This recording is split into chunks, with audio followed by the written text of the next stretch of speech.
We're with Andrew McDougall of the Perth Football Club for Demon TV. And Andrew, thanks for joining us here on the couch. And I guess a 29-point win over West Perth, the league leaders. What a fantastic boost to your season. Yeah, it was a great win and really good for the club. We've had a few big scalps this year. We've been a little bit inconsistent in some patches, but to beat West Perth on their home deck, it was a really big win for us. And I guess in terms of the game itself, you got out early, or especially in that second quarter, had a 5-goal-to-1 second quarter. They came back quite hard at you in the second half, but then an 8-goal final term. Tell us about that last period. Yeah, I think the last quarters was something we've been working on. Last year we did die away a bit in the last quarters, but this year we've really stuck at it, and I think last quarters have been some of our best quarters for the year. The boys are starting really to believe in themselves now, and we know we can pretty much beat most sides if we play well on our day with the team we've got. Is that the feeling you've got? Because obviously West Perth at 13-2 coming into that game, clearly the best team in the league at the moment, and you guys, really showed that you had the ability to beat them everywhere in the park. Yeah, I mean they came back in the third, and they're a great side. So you got to play. That's what we've been talking about all year: is playing 4 quarters, really good footy. And that's something we've been starting to do. So we just keep putting teams under pressure, using our ball skills. We've got a really strong backline at the moment, which is a great strength of ours. Moods is playing really well. Youngie's doing well in the midfield, and just having Zucker back there at fullback's really steadying the ship. Perth is sitting at 6-9 with 2 games outside of 4th position. So do you guys still think you have a shot at making the finals? I think we possibly do, but it's just like the old cliche, like each week, and I think the ladder's so close at the moment, especially the bottom 4, bottom 5 sides. They're all sort of 1 game, 2 games in between finishing last or second last, or finishing in the finals. So it's a really tight comp, and we've got a few teams coming up that we think we can win against. So we're hoping to really push for that top 4, 5 spot. And Damien McMahon is in his first year as league coach. Tell us about your experience, playing for him this year. Well, he's been a great coach this year. Obviously, we've had a lot of new personnel around the club.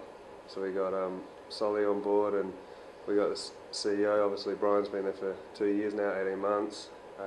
Sam Robinson with the fitness staff. We got Sarah with the physio, and Damo. So we've had a big change of personnel, which we really needed to do. A lot more youth and experience, and everyone is very good at their own individual role. I think previously everyone's trying to do too much at the club in the different sectors, but now we've got specific roles for everyone, and I think that's really helped the professionalism of the club. It's really helped the players understand where to go to, and I think Damo's just really got a good system there at the moment. And obviously you spent a lot of time in the AFL, and I think it's your second year back with the Demons. So are you enjoying your second round with the Waffle?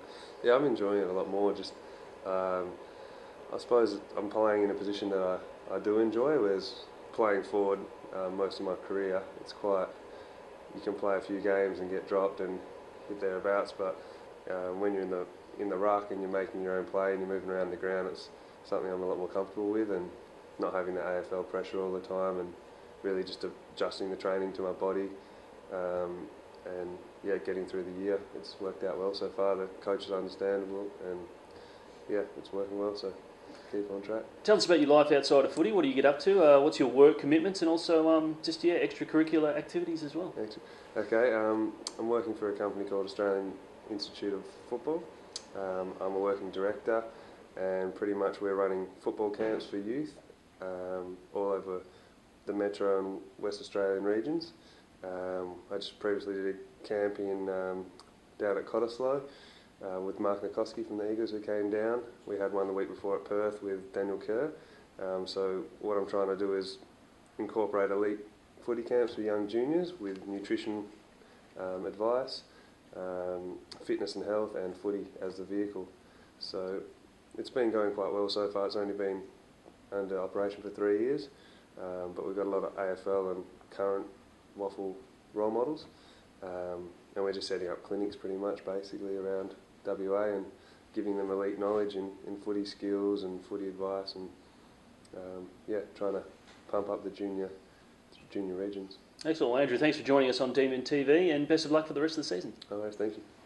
All the mighty demons, and we're filled by try to